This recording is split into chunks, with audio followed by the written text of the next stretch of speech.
হযরত ঈসা পয়গম্বর 2 রাকাত নামাজ পড়া আমার আল্লাহর কাছে ডাক দিয়ে, আল্লাহ গো ও দয়াল আল্লাহ, আমি ঈসা পয়গম্বরকে তো তারা এখন মারবে, আপনি আল্লাহকে আপনার বন্ধুকে বাঁচাই দেন না।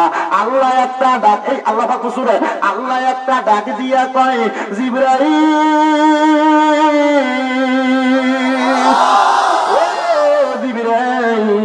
যাও যাও যাও আমার বন্ধুকে যেন না মারতে পারে। ঈসা নবীর ঘরের মাঝখান দিয়া একটা ফাঁক ফাটাইয়া দাও, ফাঁকনা ফাটাইয়া আমার বন্ধু ঈসারে আমার চতুর্থ আসমানে আনো। এবার জিবরাইল আইসা চতুর্থ আসমানে ঈসা নবীরে নিয়ে গেছে। ঈসা নবীরে চতুর্থ আসমানে নেওয়ার পরে ঈসা নবী এখনো চতুর্থ আসমানের মধ্যে আছে, কারণ ঈসা নবী দুনিয়াতে আসার আগে আমার আল্লাহর কাছে দোয়া করছে, আল্লাহ আমার নবী বানাইয়েন না, আমার আখির জামানার নবীর উম্মত বানান, মানে আমরা যেই নবীর উম্মত ওই নবীর উম্মত বানাইতে কইছে। আল্লাহ ঈসা নবীর দোয়া কবুল করে লাইছে। সেনাপতি রওনা করলেন, রোম সাম্রাজ্যের বাদশা ওনার আসনে বসা। মনে করেন এমন করা, সামনে দাঁড়াইলো, দাঁড়ায় ডাক দিয়ে বলে, বাদশা আপনি বলেন আল্লাহর হাবিব সাল্লাল্লাহু আলাইহি ওয়াসাল্লামের সাহাবায়ে কেরামকে আপনি কত মুহাব্বত করেন? বাদশা বলে, অবশ্যই। বলে, কেন মুহাব্বত করেন? বলে, সাহাবায়ে কেরাম ছিল চাক্ষুষ, এদের ঈমান ছিল দৃঢ়, এরা ছিল নীরবতা সম্মলিন। আল্লাহর হাবিব সাল্লাল্লাহু আলাইহি ওয়াসাল্লামের লাকাদ কানা লাকুম ফি রাসূলিল্লাহি উসওয়াতুন হাসানা, এদের ভিতরে ছিল, মানে নবীর জীবনের আদর্শ তাদের মাঝে ছিল। এজন্য আমি সব সাহাবায়ে কেরামদেরকে মুহাব্বত করি। এই এই আপনি চাইলে আপনি চলে যান, এদেরকে আবার বলেন যেন হাত দেখে আপনি মনে করেন না যে আমি এমনি সব দিকে কি করে আমি দেই। আমি আপনাকে এর আগে চান্স দিচ্ছি, আমি উঠে গেলে যাইতে হবে, কিন্তু মাওয়ার তো মাঝখান দিয়ে উঠা যাবে না। আর নিজে গেলে নিজে যাবে, লগে দুইটার কোন কি লেগা শতানটা পুরো দিব না আপনার কাছে আছে নাকি?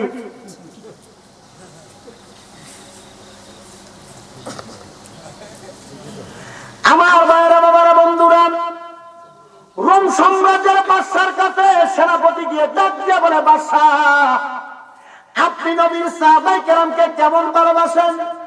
তিনি বলেন, আমি এমন ভালোবাসি যে ভালোবাসা মুখে প্রকাশ করার মতো নয়, কারণ সাহাবায়ে কেরামের পারদর্শিতা ছিল ভালো, ইসলামের প্রতি জ্ঞান গর্বতা ছিল ভালো, কারণ তারা ইসলাম মেনেছে নবীকে দেখা, আমরা মানি না দেখা, এজন্য আমরা ভালোবাসি। বলে, কে আছে? রোম সাম্রাজ্যের বাদশা কারাগারের মধ্যে বন্দী একটা মানুষকে আমার সামনে তুমি একটু আনো। এবার আনলেন হযরতে আব্দুল্লাহ বিন হুযায়ফাকে বাদশার সামনে। আব্দুল্লাহ বিন হুযায়ফা লক্ষ্য করে দেখলেন বাদশা তার প্রতি বড় সুন্দর নজরে তাকিয়ে আছে। আব্দুল্লাহ বিন হুযায়ফা মনে করলেন বাদশা তাকে ছেড়ে দিবে। হযরতে আব্দুল্লাহ বিন হুযায়ফা ডাক দিয়ে বলে, ওগো বাদশা আপনি কেন আমাকে ডাক দিলেন? এবার ওই বাদশা ডাক দিয়ে বলে, আব্দুল্লাহ বিন হুযায়ফা আপনাকে ডাক দেওয়ার মূল কারণ হলো আপনি কে?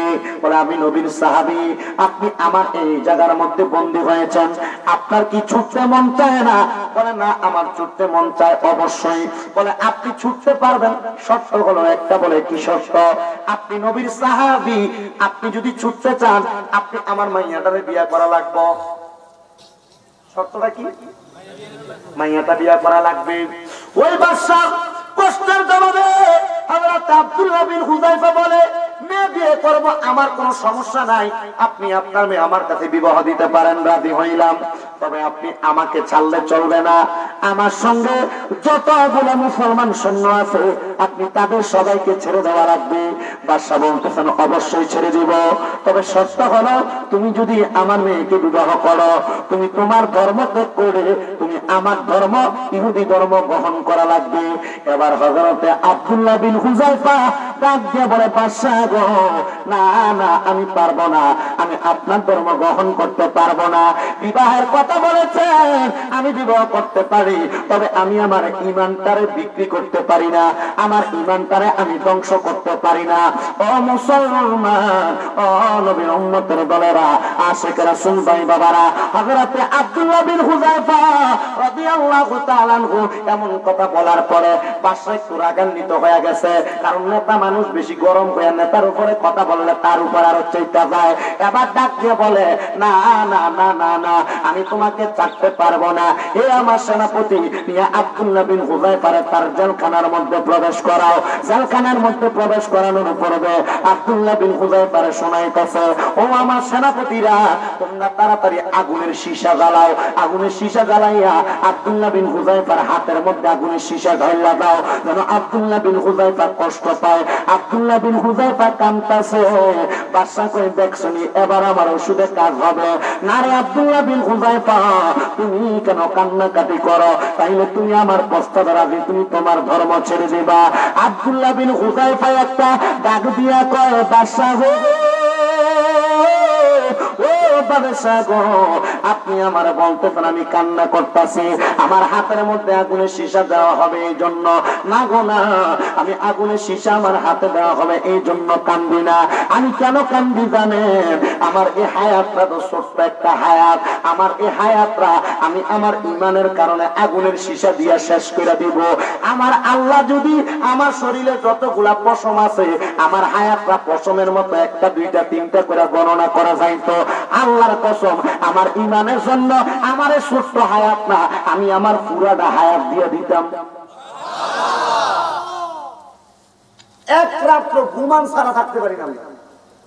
এই রাত্রবেলা ইবাদত না করে মুসলমান, একদল বাইরে হয়ে গেছে, এটা বেদাত হতে হবে, ঠিক না? একদল বাইরে হয়ে গেছে, কিরে আমি তো চাই আমার দেহটারে মনটারে সব আল্লাহর জন্য দিয়ে দিতে, তো বান্দা মেরাজুন নবী উপলক্ষে সারা রাত্রে ইবাদত করে, এমনি মানুষের ডাইকিয়া বিরিয়ানি খাওয়াইয়া মসজিদে ঢুকান জানা, মেরাজের উসিলে যদি যায় অসুবিধা কি? কথা বলবেন দেখবেন আয়সা ফতোয়া দেয়, কিতাবের নাম অসুবিধা কি? দেয়নি?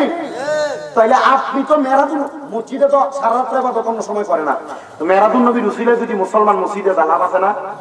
কথা কোন না, লাভ আছে না নাই? তাহলে আমরা মেরাজুন নবীর উসিলে মানুষকে মসজিদে ঢুকেছি, কি বেদাত ফতোয়া বাইরে হয়ে গেল। আর শিক্ষিত সমাজ এদের জন্য পাগল, বলে হুজুর কেন? এদের কথা সুন্দর। আরে মিয়া শুনেন, মেরা চা সুন্দর, লঘুর কথা সুন্দর, এটা এরা কথা বলে সুন্দর সুন্দর, ইমান হরণ করে আল্লাহ রাসূল কয় কিয়ামতের পূর্বে এমন কিছু মানুষ বের হবে যাদের মুখের কথা হবে সুন্দর, কোরআন তেলাওয়াত হবে সুন্দর, কিন্তু এই হুকুম দেয় গলা ছিঁড়া জায়গাটা মিশে যাইতো না এদের কোরআন তেলাওয়াত, কারণ এরা মানুষের ঈমানটাকে ধ্বংস করে দেওয়ার চেষ্টা করবে। জোরে পড়েন নাউজুবিল্লাহ। কিও বাবা আপনার কাছে আমি ছেড়ে দিলাম, বলে হুজুর মেরাজুন নবী উপলক্ষে কোনো নামাজ নেই আমাদেরকে, বলে তাহলে আমরা কি নামাজ পড়তাম? নফল নামাজ পড়তাম। কি নামাজ? নফল নামাজ পড়বো। এই এতগুলা মানুষ অন্য সময় কি মসজিদে দেখে ঢুকেন যা, মেরাজের নামাজ করে মসজিদের ভিতরে আই। আল্লাহ আমরা মেরাজের ছিলাম না, মাফ করে দেন আল্লাহ। এই মেরাজুন নবীর নবীদের নামাজ আনছে, আজকে রাতের ছিল আমরা নামাজি বানাইয়া দেন। আমার বাবা বাবা বন্ধুরা, হযরত আব্দুল্লাহ বিন হুযায়ফা এই কথা বলে যখন কান্না করলেন, বলে আমি আমার হায়াত চলে যাবে এই জন্য কান্দি না, আমি কান্দি আমার হায়াতটা যদি আমার শরীরের পশম পরিমাণ হইতো এই জন্য আমি কান্দি। ও আব্দুল্লাহ বিন হুযায়ফা, আপনি যে জন্য কান্নাকাটি করেন, আপনার কাছে আমি ছোট্ট করে জানতে চাই, আপনার কাছে আমি ছোট্ট করে জানতে চাই। বলে কি জানতে চাও? আপনি বলেন না আপনি কেন কান্নাকাটি করেন? বলে আমি আমার হায়াতটা বেশির জন্য কান্দি, আমি যদি আমার আল্লাহর জন্য ঈমানের জন্য আমার পুরাটা হায়াত দিয়ে দিতে পারতাম, আমার কলিজা ঠান্ডা হয়ে যাইতো, আমার মনটা ঠান্ডা হয়ে যাইতো, আমার রুহুটা ঠান্ডা হয়ে যাইতো। এবার রোমের বাদশা ডাক দিয়া কয়, হুযায়ফা, ও হুযায়ফা, যাও যাও, আমি তোমার মাফ করে দিলাম। বলে কেন মাফ করছেন? বলে তোমার ঈমানের উপর নির্দিষ্টতা দৃঢ়তা থাকার কারণে।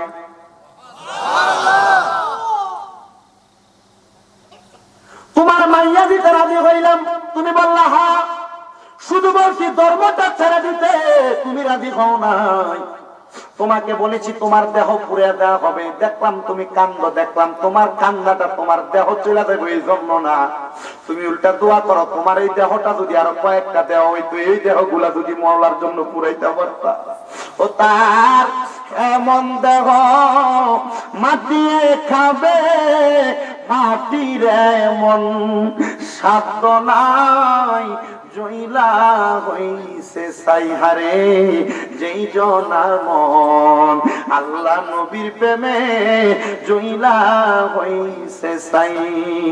রুমের বাদশা ডাক দিয়ে বলে, আব্দুল্লাহ বিন হুযায়ফা মাফ করে দিলাম, তবে একটা শর্ত রে, তুমি যাওয়ার আগে আমি রুমের বাদশার কপালে একটা চুম্বন দিয়া যাওয়া লাগবে।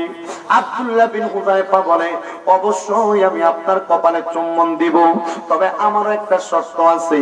বলে, কি শর্ত? আজকে তোমার সব শর্ত পালন করা হবে। ডাক দিয়া বলে, অন্য কোন শর্ত নয়, অন্য কোন শর্ত নয়, অন্য কোন শর্ত নয়, আপনার কপালে চুমা আমি কেন দিব আমি জানি। আপনি আমার ঈমানের দৃঢ়তা দেখে আমার প্রতি ভক্তি হয়েছে। বলে, হ্যাঁ।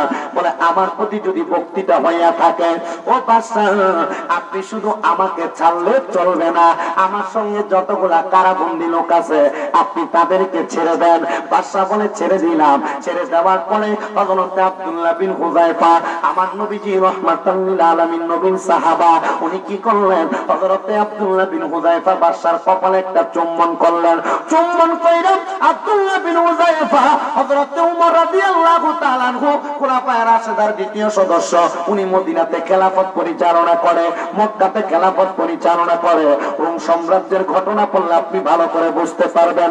আমি আমার মসজিদ থেকে এশারের নামাজের সময় বাইর হইয়া গাড়ির পয়সা মোবাইলে ঘটনাটা পড়লাম, দেখলাম ইসলামের জন্য সাহাবায়ে কেরাম ঈমানদারে কত শক্ত করছে, আর আমরা দুইটারে পানি ভাতের মতো মনে করি।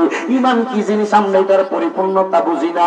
মুসলমান ও নবীর উম্মতের দলেরা, আব্দুল্লাহ বিন হুযায়ফা লগের সাহাবায়ে কেরাম বেলয়া মক্কার মধ্যে যাওয়ার পরে মক্কার মসজিদের মিম্বরের মধ্যে ডাক দিয়া বলে, হযরত ওমর গো, আমার সঙ্গে এমন এমন ঘটনা হইছে।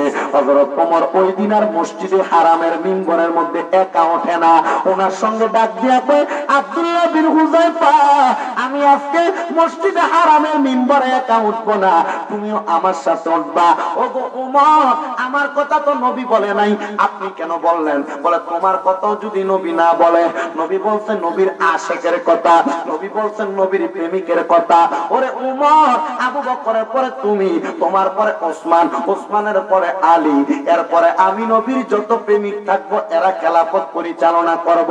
হে আব্দুল্লাহ বিন হুযায়ফা, আমি তোমার মতো আরেকটা প্রেমিক দেখি না। ও আব্দুল্লাহ বিন হুযায়ফা, তুমি আমার সঙ্গে ওঠো না মিম্বরের মধ্যে। এবার মিম্বরের মধ্যে নবীজির সাহাবী ওমর দাঁড়াইছে, আব্দুল্লাহ বিন হুযায়ফা দাঁড়াইছে।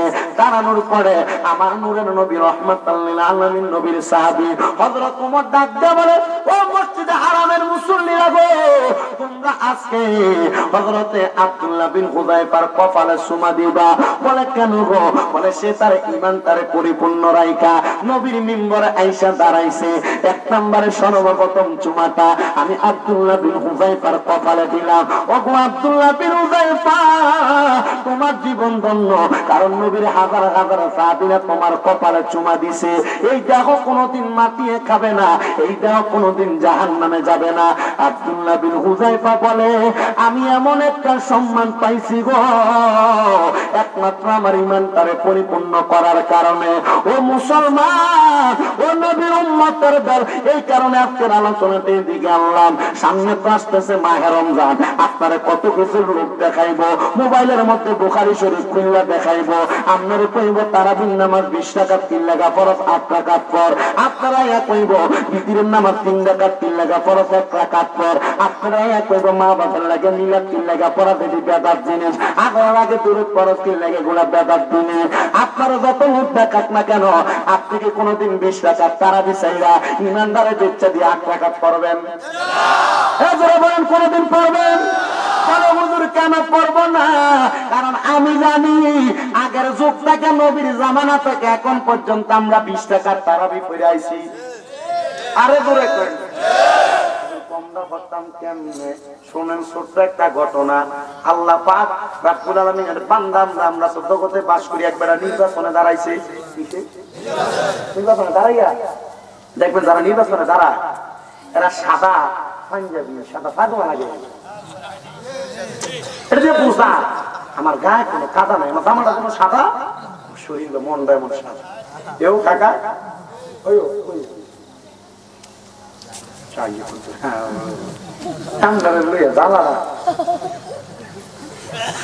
নির্বাচনে দাঁড়াইয়া দুইটা ফায়দামাত দুইটা পাঞ্জাবি পাঞ্জাবিটি মোটামুটি শরীরে ঠিক আছে ফায়দামাটি একটু লম্বা বেশি বেড়া সাইজ পায়জামাটি বাইর করতে বেড়া 2 ফুট আর নিজের 2 ফুটের বউ নিজের বউর কাছে যায় কই গো আব্দুর রহমানের মা ফায়দামাটা একটু ছোট করে দাও একটু সাইড টাঙ্গুল কাটতে যদি ছোট করে দাও তাহলে ফায়দামাটা কই আমি বাইরে বেটি আমার আসলে তো কাম আমরা বড় বেটি যেটা কল বেটি আমরা ফায়দামাটা কাটতে ছোট করে দিই তো যখন গেছে বড় বেটি যায় দেয় আব্বা আমার হাতে একটু কাম আমরা নতুন কথা আসছে মানে ছোটবো এবিটি কইলে এবিটি কইলে দিব কারণ বেশি কাম একটু বালা বোঝে তো স্যার ছোট বেটির কাছে যায় কই গো আমার ফায়দামাটা তুমি সাইরেঙ্গুল ছোট করে দাও এবিটি মাশাআল্লাহ দিলে এটা সাইরেঙ্গুল কাটতে ছোট করে শিলাইয়া আল্লাহর উপর নিয়ে রাখছে রাওনার পরে এখন মাইজা বেটি বাইরে আইয়া দেয় আমার ফায়দামাটি দি করে রইছে এবিডি দেয় এটা কি তা করছে আর সাইরেঙ্গুল কাটতে ছোট করছে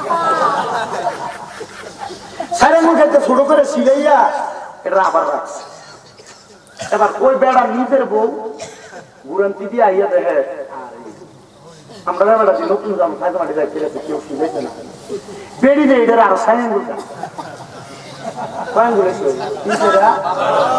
বড়া যদি 2 আঙ্গুল করে না 3 দুগুণে 6 তাহলে সাইজ করে 16 আচ্ছা একটা ফ্যান থেকে যদি 16 আঙ্গুল কাটতে কমা এটা কি ফ্যান না হাত তো বর্তমান যুগে যারা আমরা তারাবির নামাজে 20 টাকা থেকে ছোট ছোট করতে করতে এরা 8 টাকা বানাইছে এরা আসলে কুরআন হাদিস বুঝাইতে চায় না এরা আমরা ইবাদতে হাত ফ্যান বানিয়ে থাকতে চায় আপনারা বুঝেন না মনে হয় মানে বিদেশ থেকে আইয়া আমরা সৌদি আরব যাই দাও বুখারী শরীফ আছে আমি দেখেছি সৌদি আরব দেখছি না এটা আজীবন সৌদি আরব যায় বোতল পাইছে কথা বন্ধ কেন মানুষের রান্না করে অফার করতে সেটিও হারাইছে এতে সেই ফতুয়া দেয় ফতুয়া দেওয়ার বয়স আমারও শোনাও না এই ফতুয়া দেয় আল্লাহ এদের থেকে আমাদেরকে হেফাজত করো এদেরকে হেদায়েতের তৈয়বা নসিব করো কেমন আর বুঝাইতাম তাইলে হযরত আব্দুল্লাহ বিন হুযায়ফার মতো আমাদের ঈমানদারে কি রাখতে হইব জোরে বলেন আব্দুল্লাহ দেখেন কারা কারা মজবুত রাখতে রাজি আল্লাহ কবুল করুক আমিন করেন আর জোরে করেন আমিন আরে বর্তমানে তারার দল বিশ্বজগতে পড়ে যুক্তি তর্কে সরমনা লোকের ঈমান চুরি করে তাই তো হুঁশি ইয়ারে মুমিন তাইকো হুঁশিয়ারে চলছে ধর্ম নিয়া বাড়া বাড়ি গো বলেন চলছে ধর্ম নিয়া বাড়া বাড়ি গো আগুনিমা মের বাজারে তাইকো হুঁশিয়ারে মুমিন তাইকো হুঁশিয়ারে উম্মত হবে ভিতরে উম্মত হবে ৭৩ দল ৭২ দল যাইবে রে তল বলিয়াছেন নবী দনে দেখ না হাদিস খুলে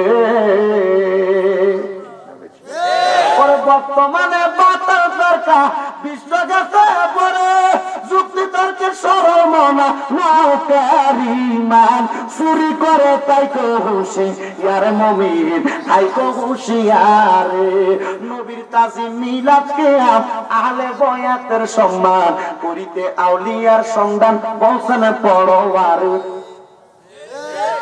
আজ্ঞা এই মেরাজুন নবীর আজ্ঞা মসজিদ তামাদি হারা গেছে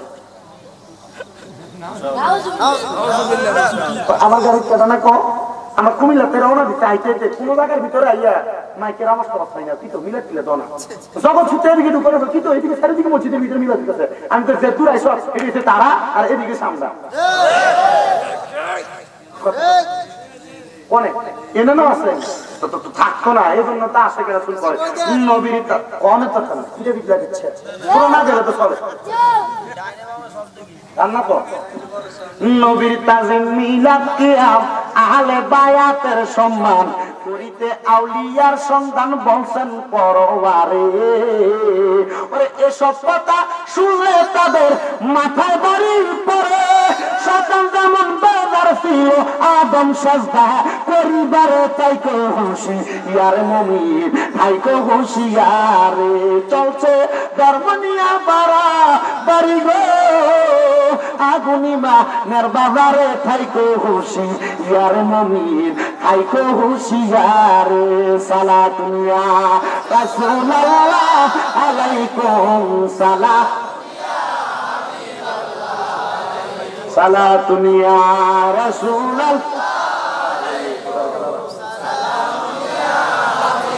জামালে শেখাবাসদ মোহাম্মদ খেয়ালে বরাবাসদ আহম্মদ সালাতুয়া রাসূলুল্লাহ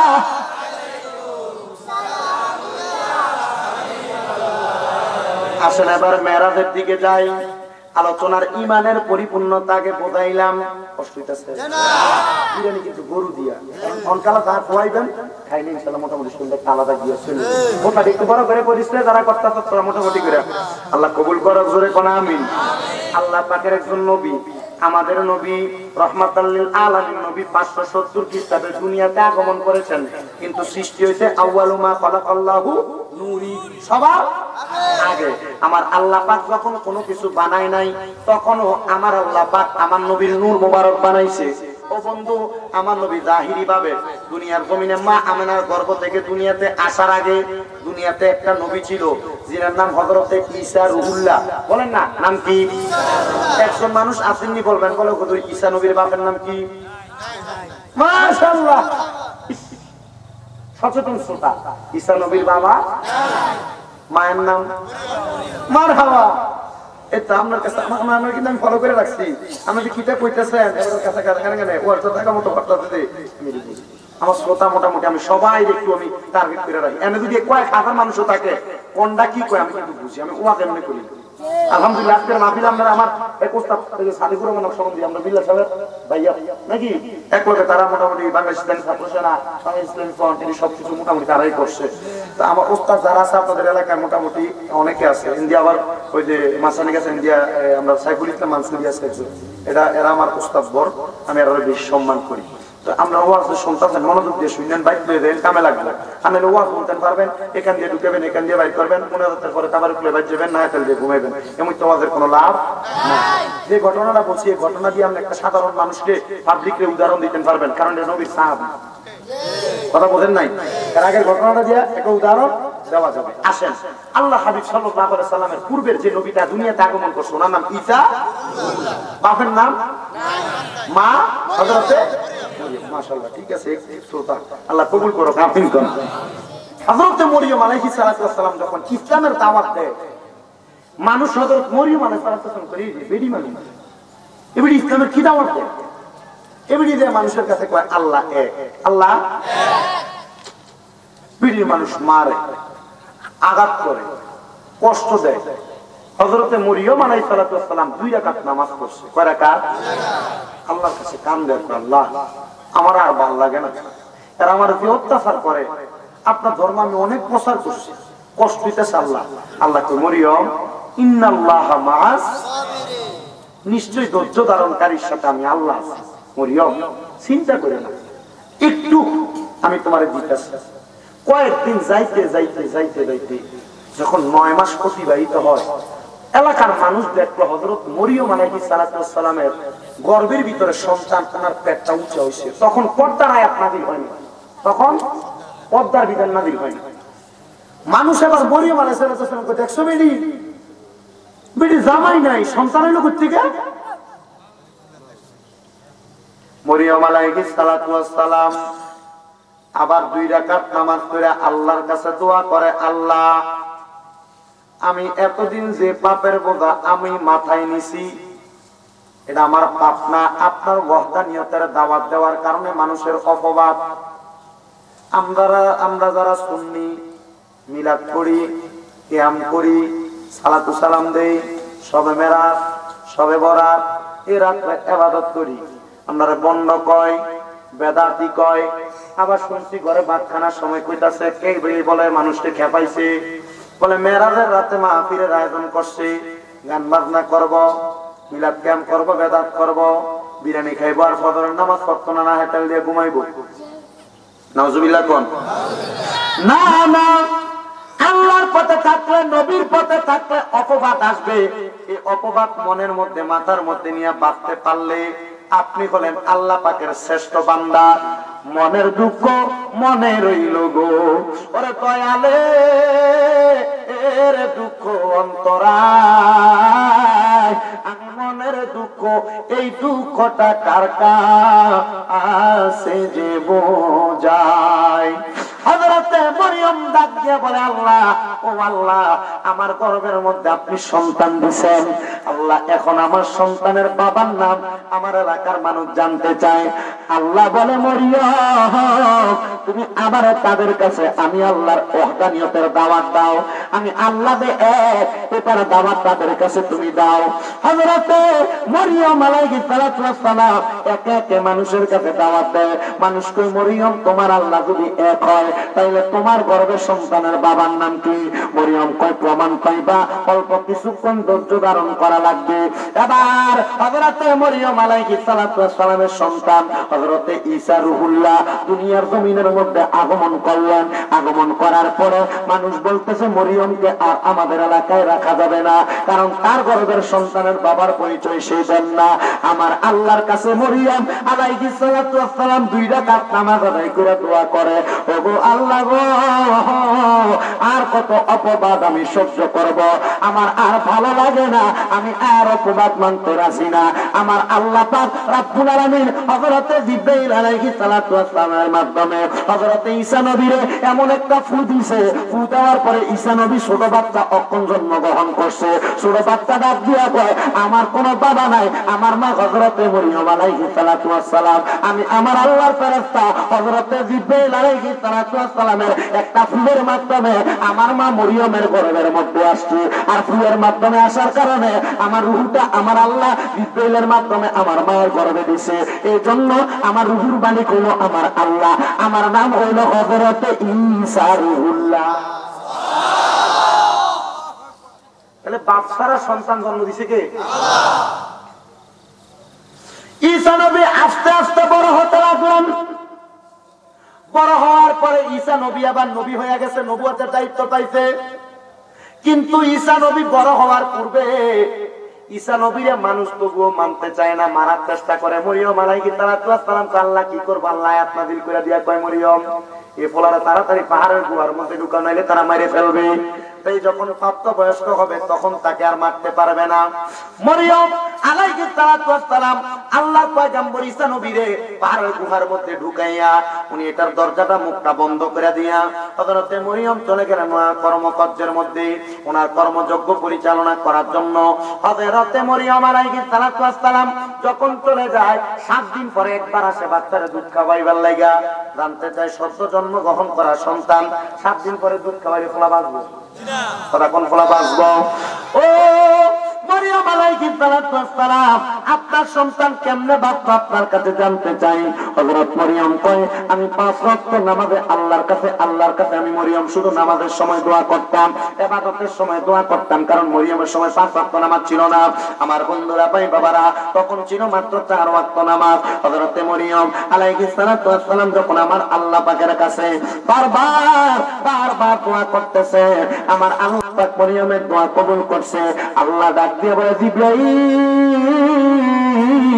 আমার মরিয়মের সন্তান আমার বন্ধু ঈসারে না খাওয়ায় রাখা যাবে না। আরে জিবরাইল, আমার হযরত ঈসা রূহুল্লাহর ডান হাতের শাহাদাত আঙ্গুলের মধ্যে তুমি একটা দুধের নহর চালু করে দাও। শুধু দুধের নহর নয়, হাতের মধ্যে মধুর নহর লাগায়া দাও, হাতের মধ্যে সারাদান তহুরের নহর লাগায়া দাও। আরে জিবরাইলের হাতের ছোঁয়া পাইয়া ওই ছোট বাচ্চা ঈসা রূহুল্লাহর হাতের মধ্যে দুধের নহর হয়ে গেছে।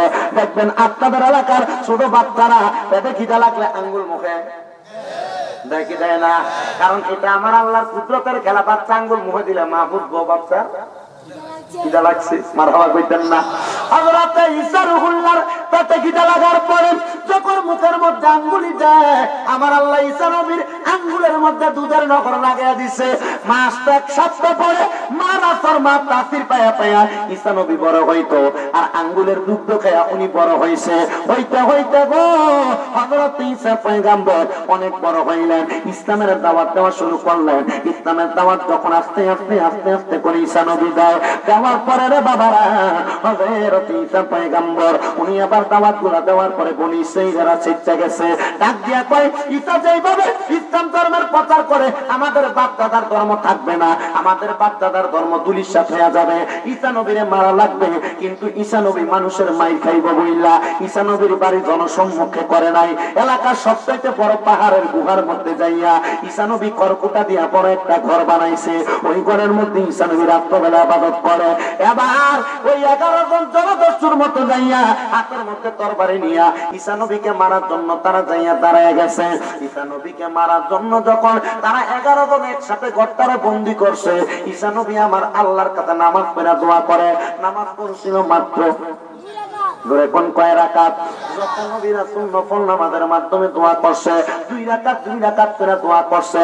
ও আমার আগ্রা এলাকার আশেপাশে এলাকার মা বোনেরা, মুরব্বী বাবারা, যুবক নওজওয়ানেরা, বিপদে পড়ে গেলে, কোন টেনশনে পড়ে গেলে কিচ্ছু চিন্তা করেন না, ওযুটা কইরা মসজিদে ঢুকে যাইবেন, ওযুটা কইরা আল্লাহর ঘরে ঢুকে যাইবেন। যদি না পারেন মাঝে মাঝে সুযোগ পেলে আপনার ঘরের বউ ঘুমায়, সন্তান ঘুমায়, আপনি নামাজের মুসল্লাটা নিয়া ওযুটা কইরা আলাদা ঘরের মধ্যে যাইয়া 2 রাকাত নামাজে দাঁড়ায় যাইবেন। কারণ আল্লাহর কোরআন বলে কদ আফলাহাল মুমিনুনা আল্লাযীনা হুম ফি সালাতিহিম খাশিউন, অবশ্যই যারা নামাজের প্রতি মনোযোগী হয়েছে ওই ব্যক্তিগুলো সফল কাম। আপনি যখন 2 রাকাত নামাজ পড়া আল্লাহর কাছে চোখের পানি ফেলে কাঁদবেন গো, আমার আল্লাহ আপনার দোয়াগুলো কবুল করে নেবে। হযরত ঈসা পয়গম্বর 2 রাকাত নামাজ পড়া আমার আল্লাহর কাছে ডাক দিয়ে আল্লাহ গো, ও দয়াল আল্লাহ, আমি ঈসা পয়গম্বরকে তো তারা এখন মারবে, আপনি আল্লাহকে আপনার বন্ধুকে বাঁচাইবেন না। আল্লাহ একটা ডাক, এই আল্লাহ পাক সূরা আল্লাহ একটা ডাক দিয়া কয় জিবরাইল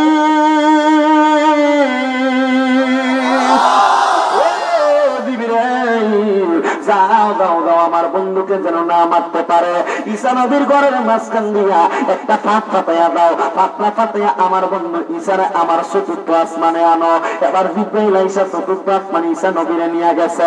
ঈসা নবীরে চতুর্থ আসমানে নেওয়ার পরে ঈসা নবী এখনো চতুর্থ আসমানের মধ্যে আছে, কারণ ঈসা নবী দুনিয়াতে আসার আগে আমার আল্লাহর কাছে দোয়া করছে, আল্লাহ আমার নবী বানাইয়েন না, আমার আখির জামানার নবীর উম্মত বানান, মানে আমরা যেই নবীর উম্মত ওই নবীর উম্মত বানাইতে কইছে।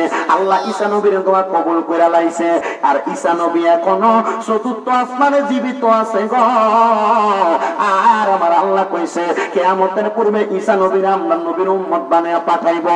কিয়ামতের অনেক বাকি আছে, আমরা এখনো পর্যন্ত বালা হওয়ার সময় আছে। ও মুসলমান তাড়াতাড়ি বালা হও। আর কত সুদ খাইবা, ঘুষ খাইবা, হারাম খাইবা, পরে জায়গা জমি খাইবা, আর কত টাউডারি আর বাটপারি করে চলবা। আল্লাহর নবী কইতে সাবধান হওয়ার জন্য এখনো সময় আছে, তুমি সাবধান হয়ে যাও, অন্যচেত তোমার ঈমানটা ধ্বংস হয়ে যাবে। ওরে নামাজের নিয়ত করে দাঁড়াইছো নামাজে, আরে নামাজের নিয়ত করে দাঁড়াইছো নামাজে, আরে মনটা যদি থাকে তোমার দুনিয়ার কাজে, নামাজে হইব না রে তোর নামাজের লইলি না খবর। ওরে ধরিনি নামাজ পড়িনি নামাজ সারা জীবন, বড় নামাজ হইল না রে তোর নামাজের লইলি না খবর। ওরে আযান দিলে সবার আগে মসজিদে যায়, আবার মসজিদের বাইরে এসে সুদের টাকা খায়, এমন মুসল্লি আপনারা নাই?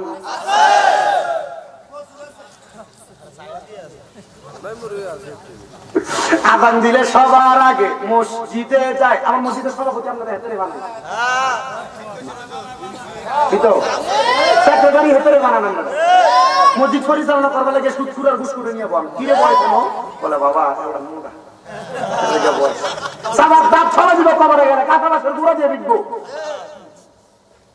আযান দিলে সবার আগে মসজিদে যায়, আবার মসজিদের বাইরে এসে সুদের টাকা খায়, নামাজ হইল না রে তোর নামাজের লইলি না খবর। ওরে পড়িলি নামাজ পড়িলি নামাজ সারা জীবন, বড় নামাজ হইল না রে তোর নামাজের লইলি না খবর। নামাজ তুমি ধর্ম জানো, চুরি তোমার পেশা, একটা চাইলে কাটতে কাটতে এতে নামাজ লেননি বুঝিয়া ঠিক না বেঠে নামাজ একটু কইলাম না এলাকা সত্তর বানার ঘরে মানে সাদাবাজি করতে হবে, এগুলোর জন্য আল্লাহ কাছে জবাব দেওয়া লাগবে।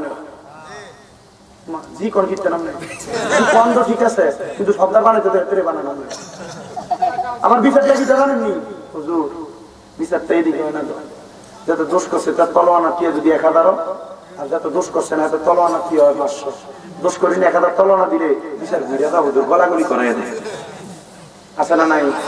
নামাজে তুমি ধর্ম জানো, চুরি তোমার পেশা, আরে এমন নামাজ কবুল হবে কেমনে করলা আশা, আরে এমন নামাজ কবুল হবে কেমনে করলা আশা, নামাজ হইল না রে তোর নামাজের লইলি না খবর, নামাজের ভিতরে তোমায় মশায় কামড় দিলে, আরে মশা তুমি আগে মারো রুকু সাজদা সেরে, আরে মশা তুমি আগে মারো রুকু সাজদা সেরে, নামাজ হইল না রে তোর নামাজের লইলি না খবর। একটা জবানও বন্ধ রাখবেন না, আপনারা জবান খুলে বলেন যত নামাজ পড়ুকা সুদার গোস কাটকার নামাজ হইব, পরে জাগা মাইরা খেলে নামাজ হইব, মানুষের সঙ্গে খারাপ আচরণ করে নামাজে দাঁড়াইলে নামাজ হইব। বন্ধুরে আমার ঈসা নবী নামাজ পড়ছে 2 রাকাত, নামাজটা পড়া আমার আল্লাহর কাছে ডাকিয়া আল্লাহ গো আমার দোয়াটা আপনি কবুল করবেননি। আল্লাহ কয় বন্ধু এটা তো দুনিয়ার বাটপাইরা মুসল্লির নামাজ না, এটা তো আমার বন্ধুর নামাজ, এটা আমি সাথে সাথে কবুল করে জিব্রাইল আইসা ঈসা নবীরে নিয়ে 4th আসমানে রাখছে। আর আল্লাহ কয় জিব্রাইল একটু পরে একটা প্রেমের খেলা হবে। বলে কিসের প্রেমের খেলা গো? বলে প্রেমের খেলাটা শুই না নাও। হযরতে জিব্রাইল বলে আল্লাহ কি বলে? তাকাও না ঈসা নবীর ঘরের দিকে, 11 জন ফোংডা ফ্যাংডার ভিতরে একটা গেছে তরবারি লইয়া ঈসা নবীরে মারবার লাগে ঘরের ভিতরে। আল্লাহ কই জিব্রাইল তার চেহারাটা ঈসা নবীর মতো বানায় দে। মারহাবা কয় না কেন? এর চেহারাটা ঈসা নবীর মতো বানায় দে। এ বেড়া বেড়ামি করে গেছে ঈসা নবীর মতো চেহারা দিতে আল্লাহ বানাইয়া, তরবারিটা রাইখা দিয়া ঘর থেকে বাইর হইছে, লগে 10টা কই দেখি ঈসা নবী ভাগ্যে তার তরবারি মারে। ঈসা নবী মনে করে নিজের লোকেরা নিজেরা মারছে। আল্লাহ কয় আবার চেহারা আগের মতো করে দে। আগের মতো করার পরে মুখটা ঘুরাইয়া দেখতাছে ঈসা নবীরে মারে নাই, তারা লোকেরা মারছে।